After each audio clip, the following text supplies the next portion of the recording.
Assalamu alaikum. Donc on est toujours dans le domaine de la recherche d'informations. On va terminer sur le modèle booléen étendu et spécifiquement sur le calcul de similarité requête document.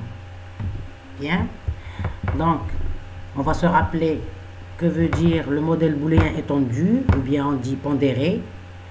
Donc on a déjà vu le modèle booléen de base ou bien le modèle booléen strict, qui est un modèle basé sur la logique, c'est-à-dire propositionnelle, et les valeurs de la similarité sont dans le domaine binaire, bien dans un ensemble binaire, c'est-à-dire les valeurs sont 0 ou bien 1, true et false.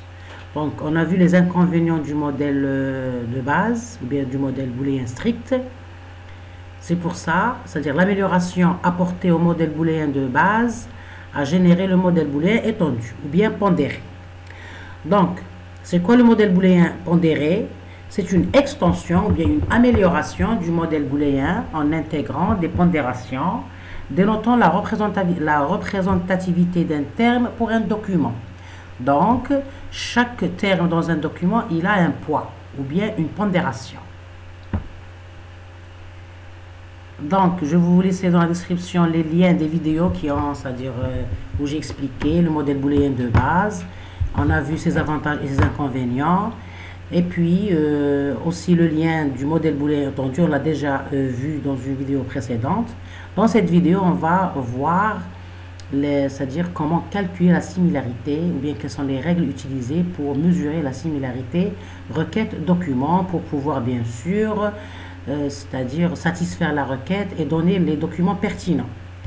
Donc, les concepts du modèle booléen étendu ou bien pondéré, on l'appelle pondéré parce qu'on a ajouté une pondération à chaque terme du vocabulaire.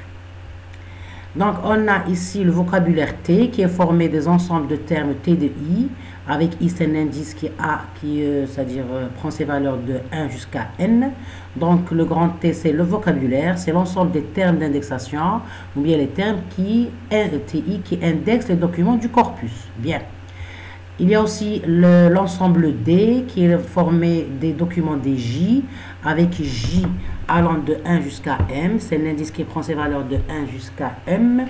Je pense ici qu'il y a une erreur de saisie. C'est pas I, c'est J. Il faut être très, c'est-à-dire exact sur les indices parce que c'est important. Parce que on a déjà énoncé que les modèles booléens utilisent la théorie des ensembles et la logique, c'est-à-dire d'ordre 0.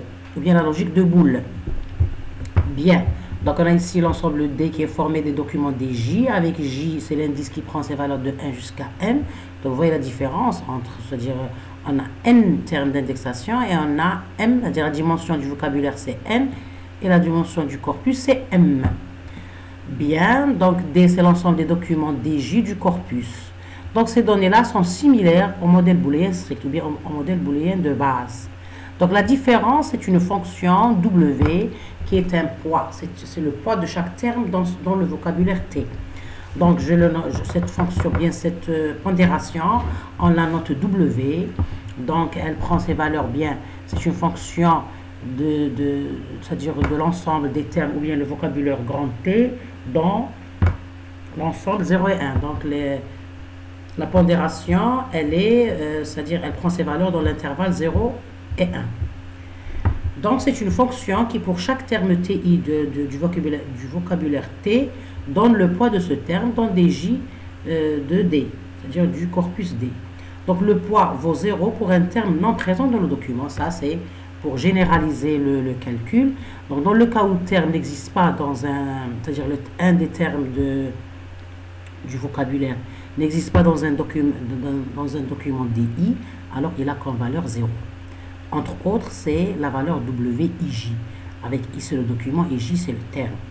Et on a bien sûr l'ensemble Q des requêtes, que je l'ai noté QL, avec L il prend ses valeurs de A jusqu'à K, c'est-à-dire on a K requêtes qui sont formulées par l'utilisateur, ou bien l'internaute, ou bien l'acteur user. Donc c'est l'ensemble des requêtes formulées par l'utilisateur. Ça c'est-à-dire le concept de base du modèle, c'est-à-dire c'est l'ensemble, c'est-à-dire c'est les ensembles qu'on va utiliser comme entrée pour pouvoir mesurer la similarité requête document. Bien. Donc, On va considérer les éléments d'entrée suivants. Bon, c'est-à-dire, donc c'est les mêmes éléments d'entrée. On va ici les utiliser pour pouvoir, c'est-à-dire commencer notre calcul de similarité. Donc, avant de calculer la similarité, il faut définir cette fonction poids, cette pondération W pour chaque terme du vocabulaire. Donc, comment calculer le poids de chaque terme dans le cas du modèle booléen étendu? Donc, le WIJ, qui est le poids de chaque terme bien sûr, c'est-à-dire du terme du vocabulaire. Donc, je le note WIJ. Vous voyez qu'il dénote deux indices, le I et le J. Donc, est une mesure normalisée. WIJ appartient à 0,1. Donc, pourquoi on a dit normalisé? Par le fait que les valeurs de cette pondération sont comprises dans l'intervalle 0 et 1. C'est-à-dire 0,1, 0,2. On peut même l'énoncé sous forme de pourcentage, 1%, 20%, 10%, ok, jusqu'à 100%. Donc, cette mesure, elle est normalisée. Donc, c'est quoi le WIJ? C'est le poids du terme TJ, du vocabulaire grand T, dans le document DI du corpus grand D. Donc, c'est ça le poids. Comment on le détermine? Pourquoi? Pour pouvoir, bien sûr, calculer la similarité. Donc, ce poids WIJ, c'est-à-dire qui est noté WIJ, vous voyez qu'il y a deux indices, je le répète. C'est important parce que si on voudrait écrire un algorithme ou bien un programme, on doit vraiment respecter la nomination et aussi les valeurs que prennent les deux indices et I. I, c'est l'indice des documents DI et J, c'est l'indice des termes TJ. Donc, WIJ, c'est le poids du terme J, TJ, dans le document DI. Bien. Maintenant, bien sûr, J allant de 1 à M et WIJ appartient bien sûr à 0,1 et le I allant de 1 à M. Bien. Maintenant, ici, il y a une erreur. Le J allant de 1 à N. Vous voyez que c'est important de respecter les indices. Je l'ai déjà, c'est-à-dire dénoté ici. Donc, le J, c'est de 1 à N, parce que c'est la dimension de l'ensemble vocabulaire grand T. Et le I allant de 1 à M, c'est la dimension du corpus grand D. Très bien. Donc, je termine. Maintenant, je voudrais calculer ce poids WIJ. Comment on va le calculer? Bien sûr, avec le schéma TF fois IDF qu'on a déjà vu dans une vidéo précédente. Comment calculer le TF-IDF. Donc, TF, c'est l'abréviation, bien l'acronyme de term frequency, c'est la fréquence du terme dans le document. Et IDF, c'est Inverted Document Frequency, c'est-à-dire c'est la fréquence du document inversé. Donc, on a déjà expliqué comment calculer, c'est-à-dire la syntaxe et la sémantique de TF et IDF, et on a vu comment calculer ce schéma, bien cette mesure, bien cette métrique. Donc, c'est à vous de revoir cette vidéo pour mieux comprendre. Donc, on va utiliser le même schéma pour déterminer le poids WIJ. Donc, quel que soit J appartenant à un N, WIJ égale TFIJ fois IDFJ. Avec le TFIJ, c'est le terme frequency ou bien la fréquence du terme J dans le document I. Donc, fréquence TJ-DI sur le maximum T appartenant à DI de la fréquence de T dans DI. Donc, fois IDF de J avec le max de IDF T avec le T appartenant au corps, c'est-à-dire le T appartient au vocabulaire. Donc, WIJ est une mesure normalisée. Donc, pourquoi on a divisé par le max? Pour pouvoir normaliser, c'est-à-dire, que veut dire dans notre cas ici la normalisation? C'est pour obtenir des valeurs comprises entre 0 et 1. Pour cette normalisation, on a divisé par le max pour les deux métriques, le TFIJ et le IDFJ. Donc, WIJ est une mesure normalisée en divisant fréquence TJDI par le max des fréquences dans le document DI et en divisant IDFI, bien J, par le maximum des IDFJ parmi les termes de la collection D. Bien. Donc, c'est-à-dire donc, une fois qu'on a calculé le poids ou bien la pondération de chaque terme, donc on a obtenu le WIJ, on va passer au calcul de la similarité. Donc, avant de parler de la fonction similarité, je récapitule ici que le modèle booléen étendu consiste à associer des poids d'indexation à chaque terme d'une requête et d'un document. Donc, dans la requête, chaque terme, il a un poids et dans le document, chaque terme, il a un poids. Ceci permet au SRI, c'est-à-dire au système de recherche d'information, de supporter un appariement approché et de mesurer un score de pertinence requête document. Bien, donc ici pour dire que le modèle booléen étendu ou bien pondéré est un modèle booléen qui permet, c'est-à-dire c'est un modèle d'appariement approché, parce qu'on a vu dans des vidéos précédentes sur l'introduction au modèle de recherche d'information qu'il existe deux types de modèles. Il y a des modèles de recherche d'information exacts et il y a des modèles de recherche d'information approchés.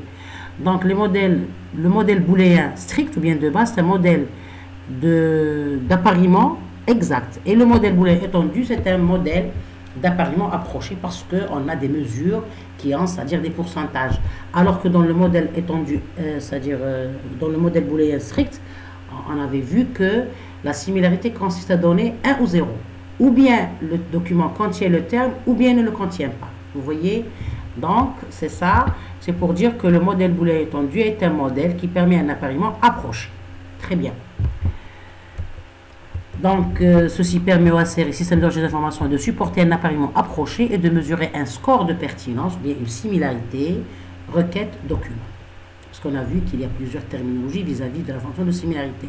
On dit une fonction de similarité, on dit fonction correspondance entre requête et document, on dit un degré de pertinence, ou bien c'est-à-dire une similarité. Très bien.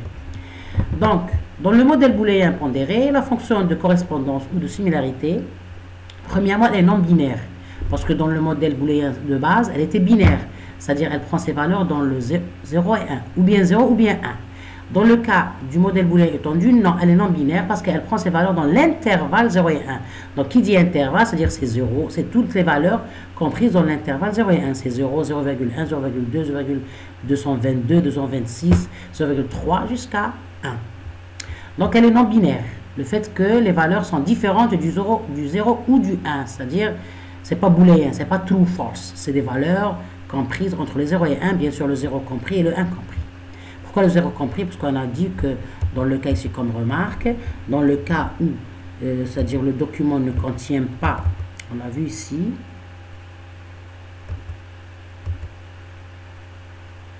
dans le cas où le document ne contient pas le terme, donc c'est-à-dire la pondération est égale à 0. Bien. Ici, c'est ça la remarque. Je vais la mettre en rouge parce qu'elle est importante. C'est ça.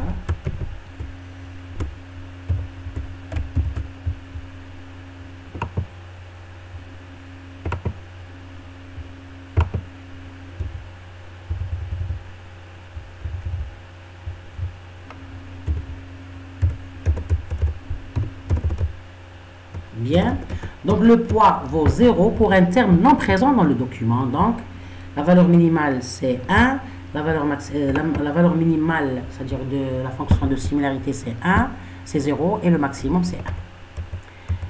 Bien, je reviens ici. Donc, elle est, pour dire que la fonction de similarité, elle est non binaire. Donc, par contre, pour le modèle booléen, elle est binaire. Donc, ici, elle est non binaire. Au lieu d'estimer le poids d'un terme par sa présence ou non, c'est-à-dire comme le modèle booléen strict, c'est-à-dire par sa présence ou son absence dans le document, donc ou bien le 0 ou bien le 1, dans un document du corpus, la pondération d'un terme dans un document est calculée par TF-IDF, par la métrique TF-IDF qui est normalisée, on l'a déjà vu ici, c'est cette fonction-là, c'est ce calcul-là, cette métrique.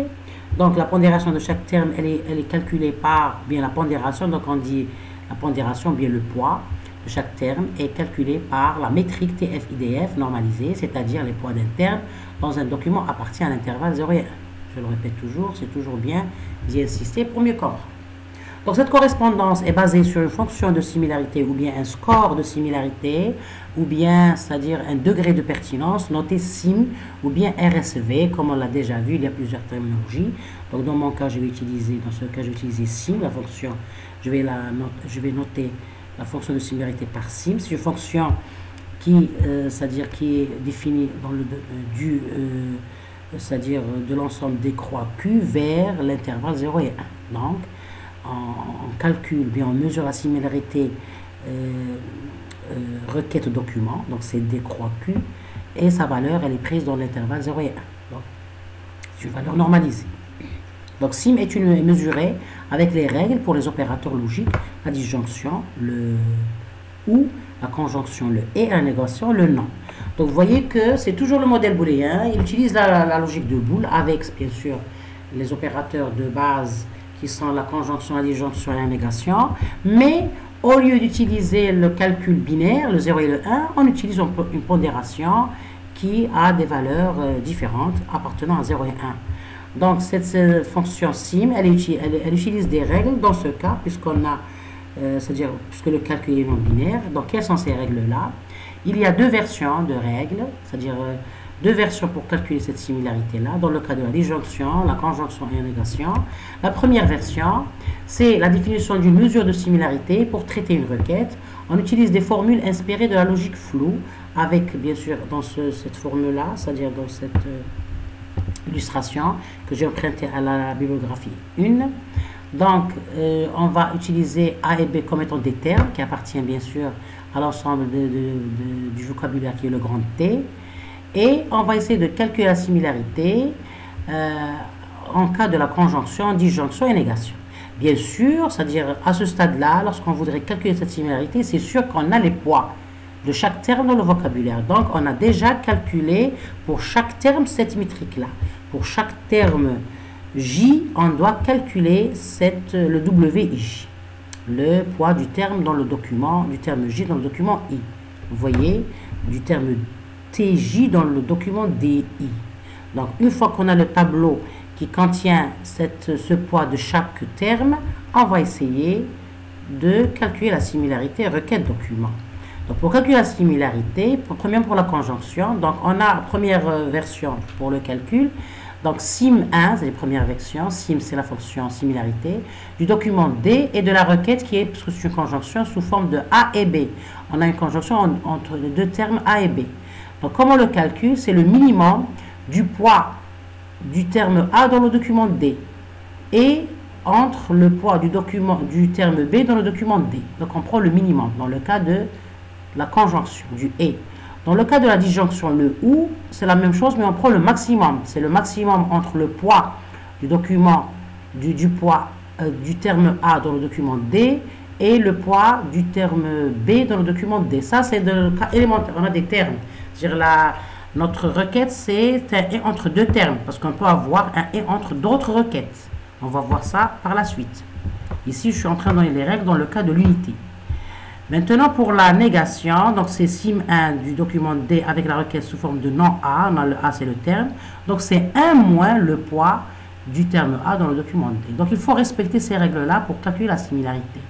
Et on va choisir, bien sûr, dans le cas de et le minimum, dans le cas de ou le maximum, et dans le cas de non, le 1 moins le poids du terme dans le document. Maintenant, si on a des requêtes composées, c'est-à-dire des requêtes complexes, parce que ça c'est l'élémentaire, on a le et entre des termes, parce que le terme c'est l'élément, c'est l'unité. Maintenant, si on a des requêtes complexes, donc on va considérer X et Y comme des sous-requêtes, ou bien vous pouvez noter Q1, Q2. Dans mon cas, puisque j'ai emprunté ça de la littérature 1, donc ils ont utilisé comme notation X et Y comme des sous-requêtes. Donc, si on a la similarité entre le document D et la requête X et Y, avec X et Y sont d'autres requêtes qui sont composées avec d'autres sous-requêtes, ainsi de suite. Donc, on va prendre le minimum, j'ouvre le crochet, le minimum de quoi? Des deux sous-requêtes. Je calcule la similarité de la première requête avec le document D et de la deuxième requête avec le document D, et je vais prendre leur minimum. Vous voyez? Donc, il faut respecter ces règles pour calculer la similarité. Très bien, ça c'est la version 1. La version 2, elle est plus large, c'est-à-dire elle a plus d'avantages. C'est une définition de la mesure de similarité qui tient davantage, c'est-à-dire davantage compte de tous les termes de la requête. C'est cette métrique qui est, c'est-à-dire empruntée au domaine probastat. Donc, c'est une autre façon pour calculer la similarité entre la requête et le document. C'est sim2. Pour le document D et la requête A et B, c'est 1 moins la racine carrée de 1 moins le poids de A par rapport au c'est-à-dire du terme A dans le document D au carré, plus 1 moins le poids du terme B dans le document D au carré sur 2. Vous voyez? Et la même chose pour ça pour la conjonction. Pour la disjonction, c'est la racine carrée du poids du terme A dans le document D au carré plus le poids du terme B dans le document D au carré sur 2. Vous voyez, donc on va voir directement les valeurs, c'est-à-dire les mesures des similarités dans le cas de de la conjonction et de la disjonction. Dans le cas de la négation, c'est toujours 1 moins la similarité de D virgule A. C'est-à-dire la mesure de la similarité du document, de la requête qui est formée d'un seul terme qui est le A dans le document D. Donc, on peut utiliser les deux cas, c'est-à-dire ou bien cette similarité ou bien l'autre. Maintenant, ça, c'est des tableaux comparatifs en utilisant SIM1 et SIM2, le calcul de la similarité requête document avec la première version, avec ces règles-là de calcul, ou bien les deuxièmes règles SIM2. Donc, on a par exemple dans un corpus qui est formé de 4 documents et on a les termes, deux termes dans le vocabulaire, le A et le B. Donc ici, on a le D1, c'est-à-dire les poids de chaque terme dans le document. Terme TJ dans le document DI, c'est, par exemple dans le cas ici, 1, c'est le poids du terme A dans le document D1. Donc ici, on a 1, 1, 1, 0, 0, 1, 0, 0. Dans le cas du calcul, ça, c'est-à-dire on a pris un exemple lorsqu'on les poids sont binaires, parce qu'on peut avoir un cas particulier où les poids sont binaires. Et on peut avoir le cas où les poids sont non binaires, bien sûr en utilisant cette formule-là pour calculer ces poids-là, c'est-à-dire le schéma TF-IDF. Donc dans le cas où c'est binaire, c'est toujours le modèle étendu. Donc en utilisant SIM1, la similarité 1, donc le A ou B, vous voyez qu'on a trouvé ces valeurs-là, le A et B, on a trouvé ces valeurs-là. Bien sûr en calculant, c'est-à-dire en remplaçant c'est-à-dire en respectant ces formules-là, on prend le minimum entre WDA et WDB, etc. Maintenant, en utilisant SIM2, c'est-à-dire la deuxième version de calcul de la similarité requête document, bien sûr dans le cas du modèle booléen étendu, je répète toujours, donc on a ici, vous voyez que les valeurs ont changé, on a d'autres valeurs, donc les résultats peuvent être différents. Maintenant, dans le cas où les poids sont non binaires, donc par exemple ici on a le 1 et le 1, le 0, 8, 1, donc on n'a pas le 1 avec le 1 et le 0, on a d'autres valeurs, donc non binaires. Donc avec le SIM1 on a des valeurs et avec le SIM2 on a d'autres valeurs.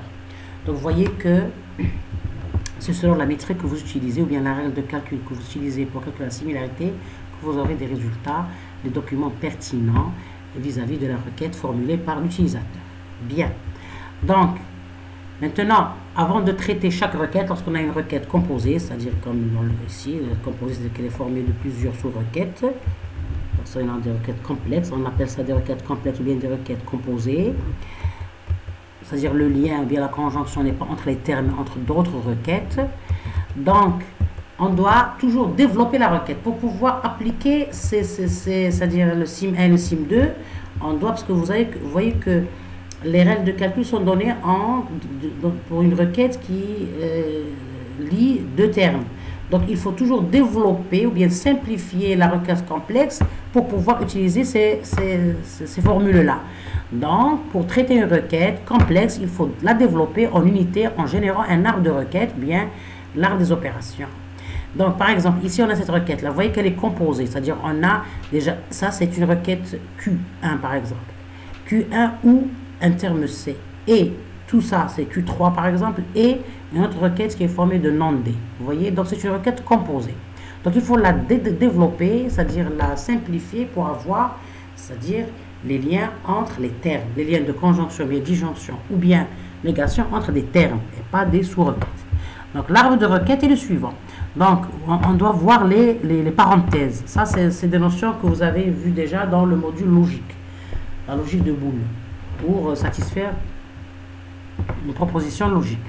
Vous voyez que les et ici, donc la parenthèse, la grande parenthèse ici, elle lie entre cette sous-requête et cette sous-requête. La première sous-requête, c'est cette sous-requête qui est entre les deux parenthèses. Donc c'est un et. Donc on a et qui lie deux sous-requêtes. Et entre quoi? Entre cette sous-requête qui est formée d'un ou et de l'autre sous-requête qui est formée d'un non. Très bien. Donc le ou, il est entre deux autres sous-requêtes. La première sous-requête, c'est un et l'autre sous-requête, c'est un terme, C. Et le et ici, il lit deux termes qui sont le A et le B. Donc il faut toujours avoir les feuilles. Les feuilles vont être des termes. Donc dans l'arbre de requête, les nœuds, ce sont les opérateurs logiques. Et les feuilles, ce sont les termes. Comme ça, c'est la notion d'un arbre. Un arbre, il est formé de nœuds et de feuilles. Donc les nœuds, c'est-à-dire intermédiaires, sont les opérateurs logiques. Et les feuilles, c'est-à-dire le cas final de l'arbre, ce sont les termes. Donc une fois que vous avez développé jusqu'au niveau des termes, vous pouvez appliquer le CIM1 ou bien CIM2, ces formules de calcul, ou bien le CIM1 ou bien le CIM2. Bien, donc ici on a développé en utilisant les opérateurs logiques. Maintenant on va voir quelles sont les opérations qu'on va utiliser dans chaque sous-nœud. Donc on a ici le même arbre, donc on va voir, on a le et, donc puisqu'on a le et, selon la formule de similarité, c'est un minimum, vous voyez que c'est un minimum, si on va utiliser sim1, donc c'est minimum. Pour le ou, c'est un maximum, vous voyez, pour la sim, en utilisant la formule sim1, donc c'est un maximum entre les poids de chaque sous-requête. Et puis, ici pour le et, toujours c'est un minimum. Pour le C, puisque c'est un terme, donc c'est un terme, et donc on va faire le minimum entre, c'est-à-dire le terme, la sous-requête qui contient le et le terme. Et ici le D c'est un terme, puisque c'est un nom. Et puis le A c'est un terme et le B c'est un terme. Vous voyez que les feuilles ce sont des termes et les nœuds ce sont les opérateurs logiques liés, c'est-à-dire qui vont nous inciter à utiliser tel ou tel, c'est-à-dire un min ou bien un max, ou bien en cas de négation un moins. Ici, dans le cas de non, c'est 1 moins le terme, le poids du terme. Parce qu'on utilise le poids de chaque terme dans le document. Très bien. Donc, les opérations effectuées, ça si on voudrait, c'est-à-dire régénérer en utilisant le min et le max, ça c'est sur le plan, c'est-à-dire graphique. Donc, les opérations, c'est le min, puisqu'on a ici le et, min de max, min W dA, le poids du terme A dans le document D, virgule WDB, virgule WDC, virgule 1 moins WDC. Et on va remplacer avec les formules, c'est-à-dire les valeurs de chaque poids, et en utilisant le min et le max, on va ressortir une seule valeur qui va être, c'est-à-dire la similarité entre la requête et le terme vis-à-vis des autres documents, et on va comparer, on va prendre bien sûr le minimum. Donc, je prends ici un exemple pour voir comment. Donc, c'est ça, c'est-à-dire la stratégie à suivre pour, c'est-à-dire traiter une requête en utilisant le modèle booléen étendu, ou bien faire l'appariement requête document en utilisant le modèle booléen étendu. Donc, il faut premièrement, avoir les éléments d'entrée qui sont le vocabulaire, le D qui est le corpus, la fonction poids, le poids de chaque, il faut déterminer le poids de chaque terme dans chaque document. En cas où le terme n'existe pas dans le document, donc il va avoir la valeur 0. Une fois qu'on a le tableau des poids de chaque terme dans chaque document, c'est-à-dire ce poids il est calculé avec la métrique TF-IDF, avec cette formule-là, qui est normalisée, c'est-à-dire elle appartient dans l'intervalle 0 et 1. Donc si l'étudiant fait ses calculs, il va trouver une valeur qui est supérieure à 1, bien inférieure à 0, donc c'est sûr qu'il a une erreur de calcul. Ça c'est pour un contrôle. Donc, une fois qu'il a son tableau des poids de chaque terme, il va utiliser une des similarités, le 1 ou 2. En général, on utilise le 1, c'est-à-dire la version 1, donc sim 1. Donc, il va utiliser ces formules de calcul de similarité qui utilisent le min et le max, en général. Et avant d'utiliser les formules, il doit décortiquer, développer la requête si elle est complexe pour avoir, c'est-à-dire le lien entre les termes. Donc, il va remplacer bien sûr ici avec les formules, il va remplacer avec les poids et prendre et avoir une valeur de chaque, c'est-à-dire la valeur de la requête vis-à-vis du document DI. Bien.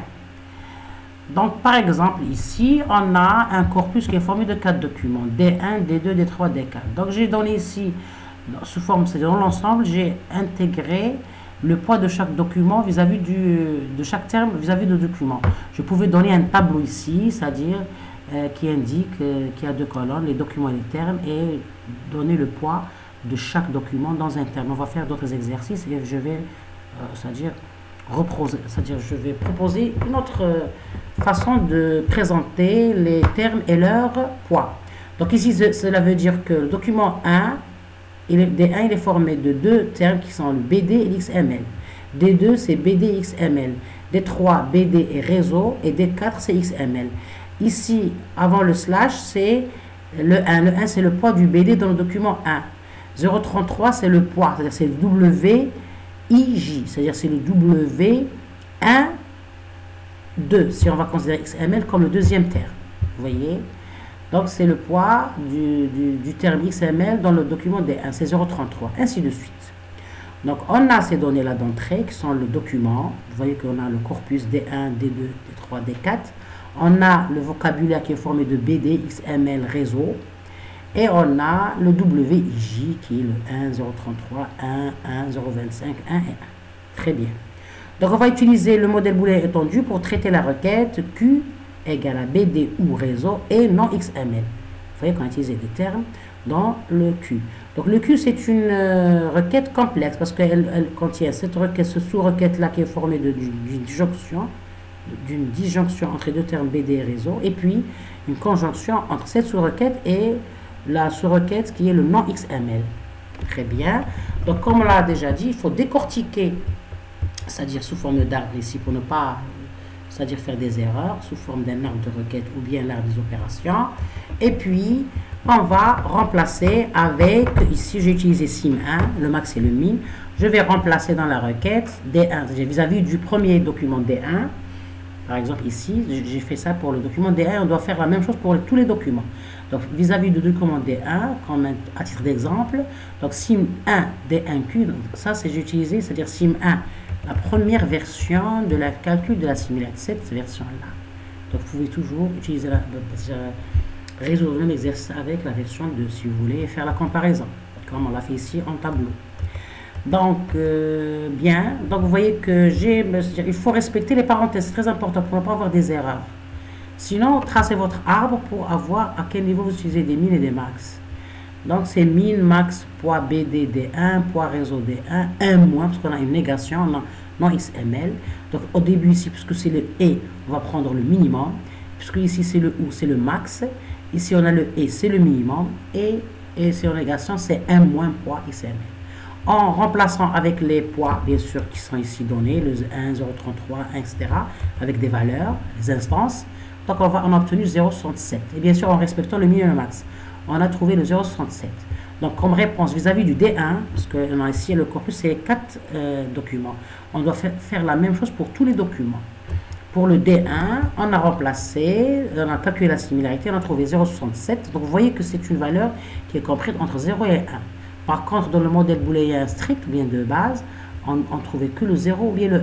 On disait que le terme appartient au document, c'est-à-dire le document il est pertinent ou non. Il contient le terme ou non. Maintenant, il le contient, mais avec c'est-à-dire un certain degré. Donc, le document D1 répond à la requête Q avec un degré de pertinence qui est égal à 0,67. Donc ici, on aura plus de documents avec des degrés de pertinence différents.